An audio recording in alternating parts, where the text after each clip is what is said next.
A dangerous criminal hunter gets taken down by police, only to wake up in a fantasy world where defeating bad guys literally levels him up. The story begins with a corpse lying on the ground, blood spreading across the stone beneath it. The area is silent, carrying the aftermath of violence. Soon after, a group of soldiers arrives at the scene. They move cautiously, advancing toward a temple located along a path that runs between two towering mountains. As they climb the stone steps leading upward, the destruction becomes increasingly apparent. Upon reaching the temple grounds, the devastation is undeniable. The buildings are ruined and bodies are scattered across the area. One elderly monk among the group struggles to accept what he is seeing.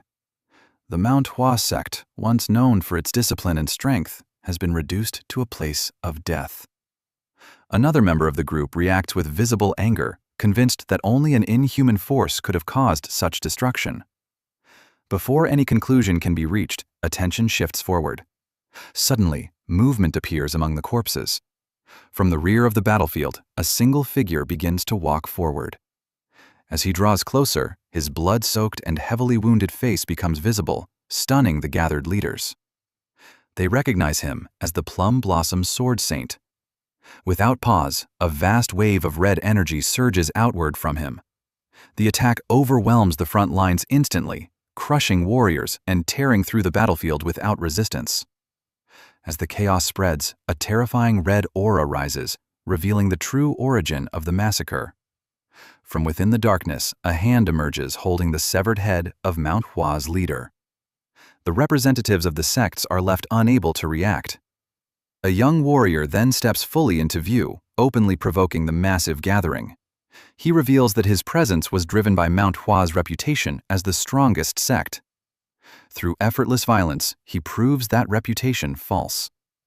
He throws the fallen leader's head toward the crowd, challenging them to attack together. Consumed by anger and humiliation, the remaining masters unleash a combined assault. Facing them, the warrior calmly accepts the challenge, finding the confrontation finally worth his attention. As the scene transitions smoothly, the perspective shifts to the real world. Dongbong-soo is revealed sitting in his room, playing a newly released virtual reality game. Inside the game, he controls the swordmaster seen earlier, fighting countless enemies simultaneously. Even he finds it difficult to believe how many opponents he managed to defeat at once. It becomes clear that the entire massacre was part of the game's content. The game is notorious for its extreme violence, featuring relentless bloodshed and highly realistic depictions of injury and dismemberment. These elements make it especially appealing to Bong-soo. He recalls that the game has already drawn massive backlash and protest emails demanding its shutdown. Despite this, he believes there is nothing else quite like it. Still, he decides that in his next session, he might try playing more calmly. As the atmosphere settles, a television broadcast in his room switches to breaking news. The report announces that the CEO of Datto Industries, No, has gone missing. Bong-soo casually assumes that the man may already be dead and continues watching without concern. Moments later, strange noises echo from outside his room. Sensing something unusual, Bong-soo turns to investigate. Realizing what the sound suggests, he picks up a hammer stick kept nearby and moves into the adjacent room.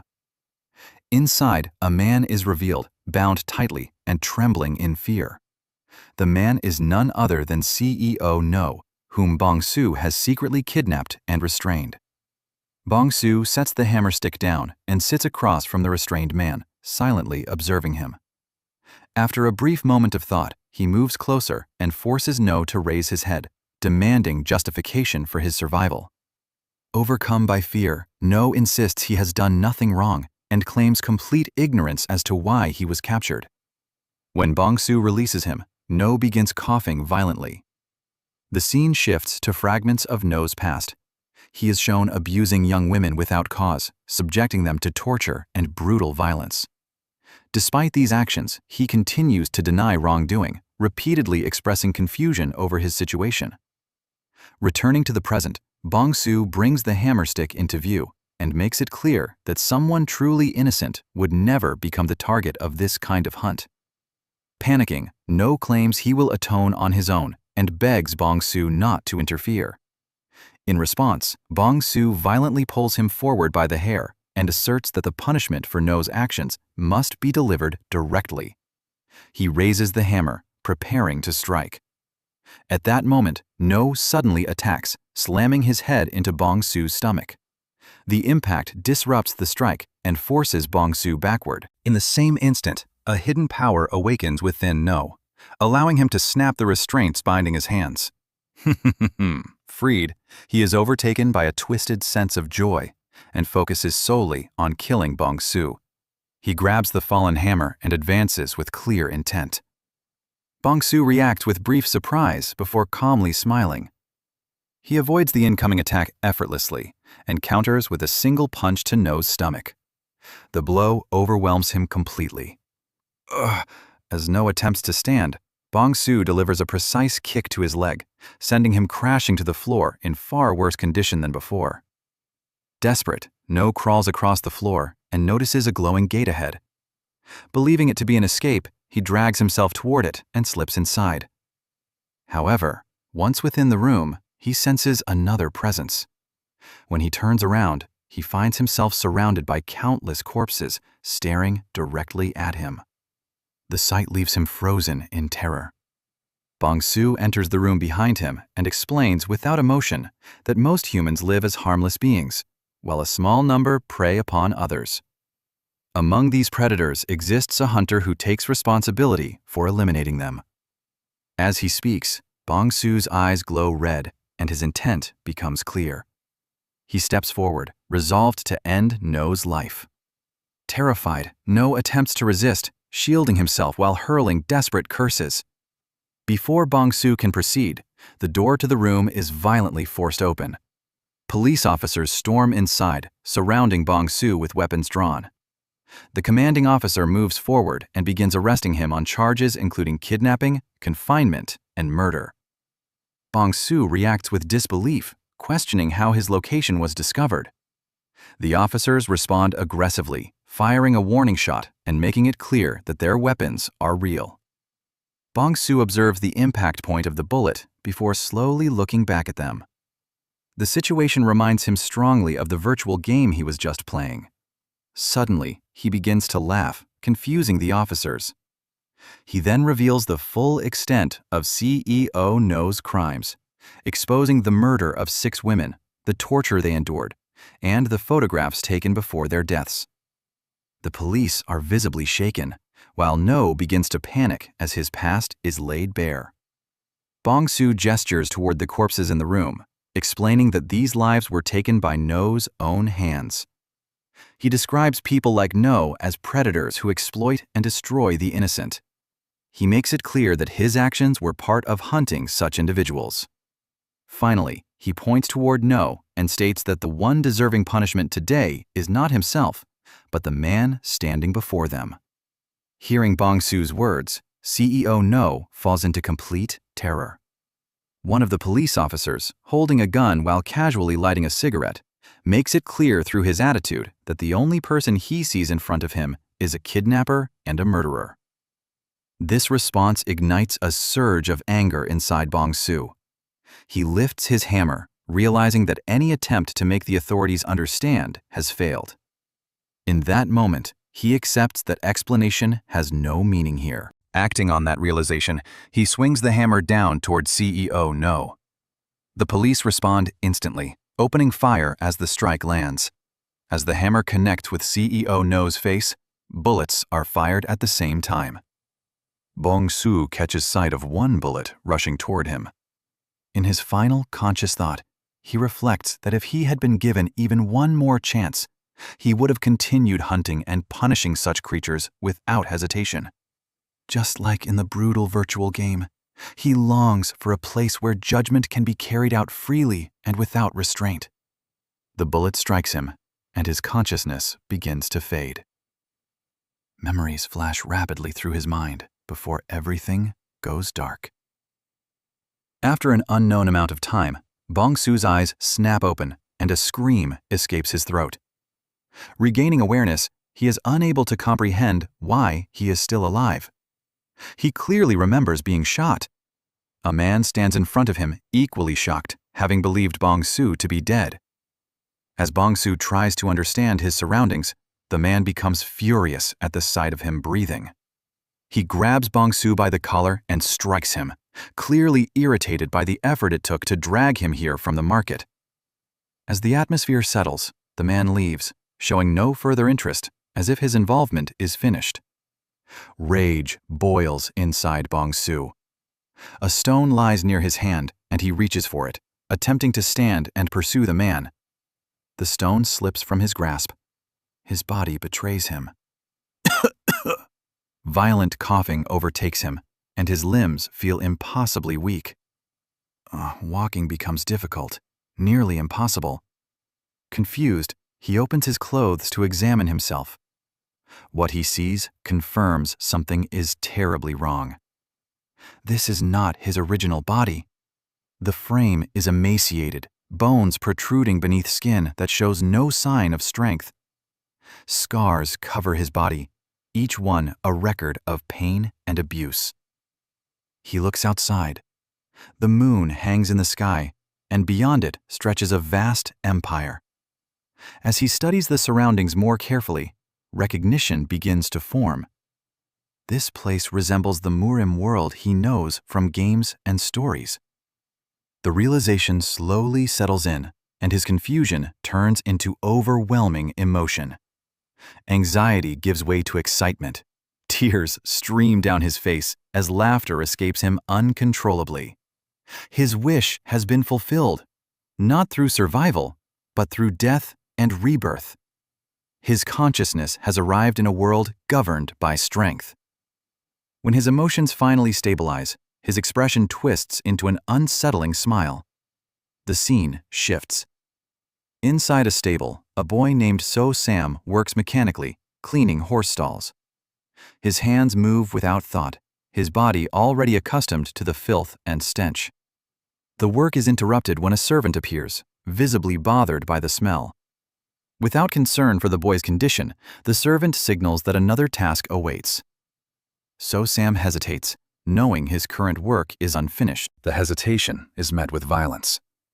He is reminded of his place within the household. As an orphan, surviving only on scraps from the family, he has no right to question orders. Resistance is pointless. He is dragged to a blacksmith's workshop filled with rusted weapons and broken blades. An elderly blacksmith waits inside, along with a large, intimidating figure. The blacksmith surveys the workshop with fatigue.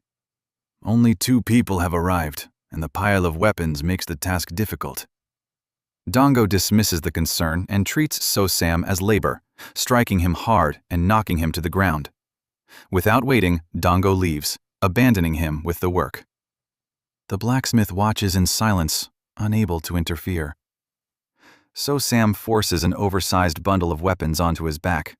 The sack is unstable, blades pressing through the fabric. He stumbles under the weight and collapses. The load falls beside him, leaving him motionless from exhaustion. The blacksmith approaches and notes his condition. So-Sam insists on continuing, but as he turns away, memories not his own surface. Cold, loss, and prolonged suffering flood his thoughts. His strength fails again, and he collapses. Dango returns and strikes him without hesitation. The kick sends So-Sam across the ground. Fragmented memories surface repeatedly, surviving a storm alone, begging at the Danri clan's gate, enduring constant abuse. His consciousness fades as the cold deepens. In the darkness, something changes. Later, So-Sam awakens in the stable, leaning against a wall. His body is weak, but his awareness is clear. Seeing his reflection in a water trough, recognition settles in. The name returns. So-Sam. The conclusion forms naturally. The original owner of the body died from the beating, and another consciousness has taken over. He stands alone in the dim stable, confirming the surroundings from memory. As the realization settles, a glowing blue interface appears before him. It matches the Murim online status window. Time passes. During the day, Mel moves through the clan grounds carrying feed, irritated by recent events. Frustration builds, and violent thoughts briefly surface before being dismissed as too risky. He heads to the stable instead. Inside, So-Sam sits slumped against the wall, bruised and bloodied beside a dropped food bowl. His eyes remain partially open, watching. 2 weeks have passed since awakening in this world. During that time, understanding has formed. The people speak Chinese, but this is not China. The land resembles ancient Asia, yet martial artists here move beyond normal human limits. They leap, train, and fight openly. Martial arts are real in this world. The system confirms it. The Murim online status window functions normally and is visible only to him. This is not a game. The people here are real, each with their own emotions and lives. He considers the question of what he is now. For the moment, the answer is unnecessary.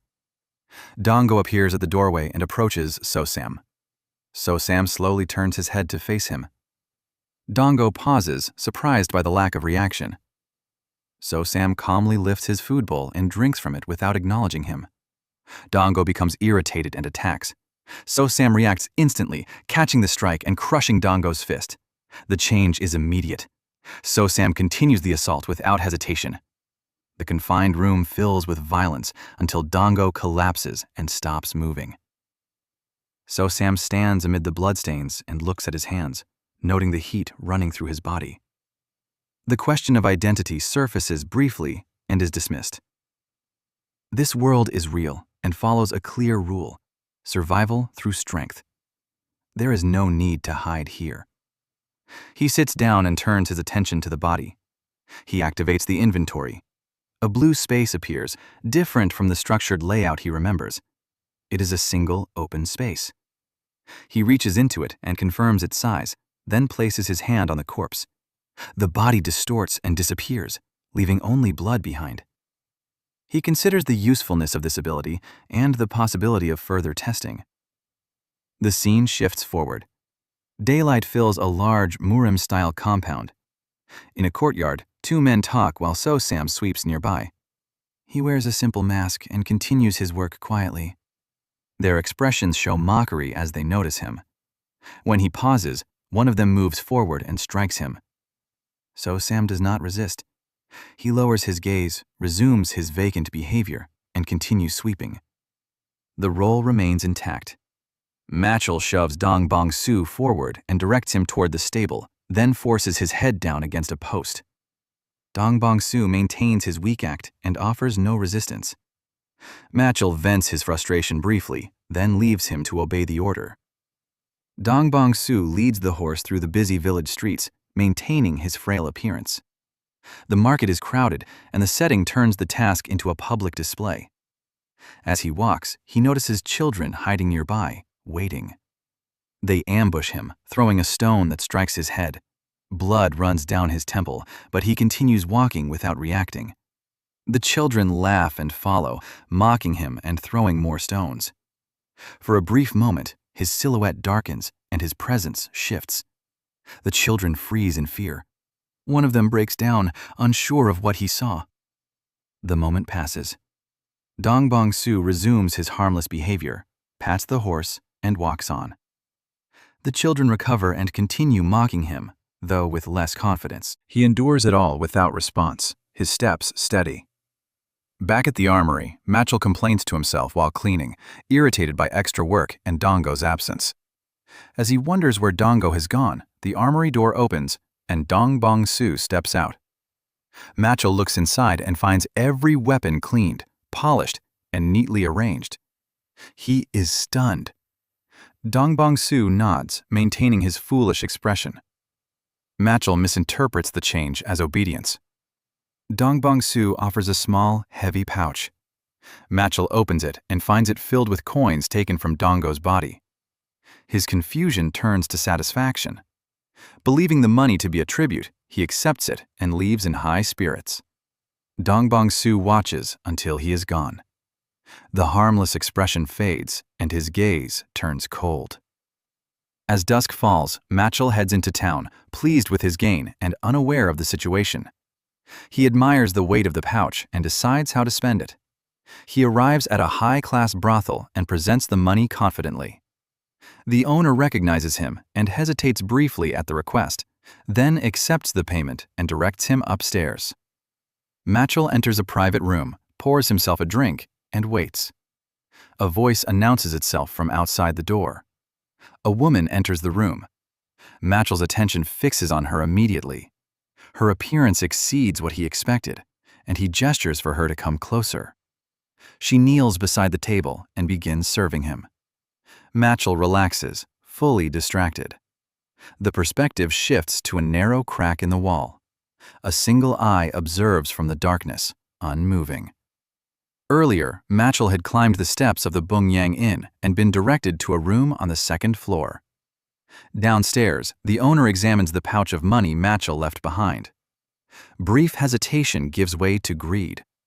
Another figure enters. Dongbong Su appears in the guise of the frail, stable boy. The owner recognizes him and reacts with irritation, but stops when Dongbong Su presents another heavy pouch. The owner accepts it immediately and directs him to a nearby room on the same floor.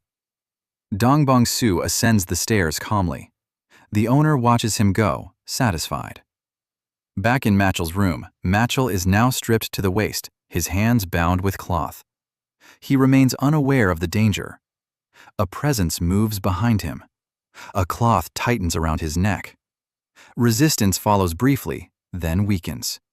The struggle ends with a sharp motion. The body collapses. Dongbong Su lifts the body and drops it to the floor. He watches until all movement stops. He sits beside the corpse for a moment, then begins clearing the room. His actions are controlled and methodical. He approaches the wall separating the rooms and locates the narrow crack used earlier. Turning back, he activates his ability. The body vanishes in a flash of blue light. He remains seated and examines the result. A familiar interface appears. The experience bar has increased slightly. The conclusion is clear. Killing grants experience, and accumulation leads to growth. He leans back, considering the implications. Strength increases through repetition. Efficiency follows power. Dongbong Su lowers his hand and looks at the empty space where the body once lay, already focused on what comes next. Dongbong Su briefly covers his face with his arms, then props Machel's severed head into a small opening in the wall, leaving it displayed. The task finished, he moves away, outside in the hallway. The owner waits impatiently. An entertainer named Inying approaches the room Dongbong Su had rented and listens at the door before calling out. The owner grows irritated by the delay and orders her inside. She opens the door and steps into the dark room. The owner remains in the hall, growing uneasy as silence settles over the second floor. He glances toward Machel's room and knocks, receiving no response. As irritation turns into suspicion, a scream erupts from the other room. He rushes inside and finds a body hanging from the ceiling. In the dim light and confusion, he fails to recognize Guok Donggo and instead calls out Machel's name. The scene shifts to Wanwei. The Huai River in the north and the Yangtze River in the center create a fertile plain where trade flourishes. Along with prosperity come bandits and unorthodox factions. In response, clans and sects rise to enforce order. Among them are the Na Mong clan and the Donri clan. Though smaller, the Donri clan maintains the Cross Heaven Sword Division and the Black Crow Squad, whose intelligence network surpasses even the beggar sect within Anhui. Recently, the Black Crow Squad has been dealing with a troubling case. Inside their headquarters, a subordinate presents a report to the squad leader, Gyo. Over the past few months, nearly 100 apparent suicides have occurred, far exceeding normal patterns. Every case appears flawless, leaving no trace of foul play. The perfection itself raises suspicion. Gyo asks for the first recorded case and learns it involved Machel, an armory artisan of the Donri clan. The death occurred at a location known as the Phoenix Tavern. Gyo decides to investigate personally. At the tavern, Gyo examines the room where Machel was found hanging. He inspects the floor, walls, and ceiling. There is no sign of forced entry. The wooden wall shows no signs of removal, and the ceiling beams are fixed in place. No one could have entered unnoticed. The conclusion remains uncertain. Gyo asks whether anyone stayed in the adjacent room. The answer confirms another guest arrived around the same time. The name given is Sosum, of the Danri clan. The scene shifts to Dongbong-su, now known as Sosum, walking through a village while leading a horse. He reviews his status window, noting that the experience gained from killing a nearby man exceeded previous gains. He concludes that stronger targets yield more experience, but confronting a true martial artist now would be fatal. He decides to seek targets between ordinary civilians and trained warriors. A group of street thugs blocks his path and mocks him. Dongbong-su remains silent. They strike him and drag him into a narrow alley. He evaluates the situation, considering whether to kill them and dispose of the bodies, then decides against it due to risk and low reward. He endures the beating. A man named Django appears and stops the assault. The thugs show immediate fear. Django examines the horse and reveals his intention to take it as a gift for his superior. Dongbong-su understands that the plan was to kill him and seize the horse. Django presses him for a response. Dongbong-su speaks clearly and challenges him directly. The thugs react in shock at hearing him speak. Dongbong-su activates his inventory. Blue light erupts in the alley, forming a vortex. One thug is caught in the surge as Dongbong-su draws a sword from the light. The horse is pulled into the inventory. Another burst of energy spreads outward, throwing the remaining thugs back. A system window appears, confirming Dongbong-su's level has increased from 1 to 2. A red and black aura surrounds him. The thugs panic, recognizing the threat. Some attempt to flee, while others hesitate between running and attacking. Panic spreads through the gang as they realize what stands before them. They turn and flee through the shattered alley. One thug runs in confusion, unable to understand what he encountered. He stumbles and collapses. Sam approaches, stomps him down, grabs him by the collar, and drags him away. Later, the thug reaches consciousness and finds Sam sitting in front of him. As Sam steps closer, the thug's fear grows. Sam presses a knife to his throat and demands information about the man who died earlier. The thug reveals his name was Django and that he belonged to the Black Snake Society. He explains that the Black Snake Society is part of the Ebony Syndicate that controls the back alleys of Bongyang, and that Django was an executive. He also reveals the leader's name, Bangpa, and admits that Bangpa ordered Django to kill Master Sam and take the horse. Sam processes the information and understands the structure of the Ebony Syndicate and the Black Snake Society. He demands everything the thug knows, making it clear his survival depends on it. The thug cooperates fully. Moments later, the thug lies dead. Sam opens his inventory and removes all the bodies, leaving no trace. He remains at the scene and reviews what he learned. The Ebony Syndicate becomes a clear target. These people exist between ordinary civilians and martial artists, fitting what he's been searching for. He notices that all wounds on his body have healed completely after leveling up. Every injury is gone. He considers that even fatal damage might be recoverable under certain conditions, making calculated risk acceptable when close to leveling. He reflects on the light that appeared during the level up and recognizes it as a danger. Both the glow and the inventory-based killings risk exposure. Remaining unnoticed is essential. A hunter must appear ordinary and blend in completely. Leveling must occur only after a hunt or in isolated places. Sam stands beside his horse and reviews the encounter. If Django had been more cautious or stronger, the outcome could have been different. Pretending to be mute is no longer enough. He decides he must grow stronger quickly without being discovered. That resolve settles firmly.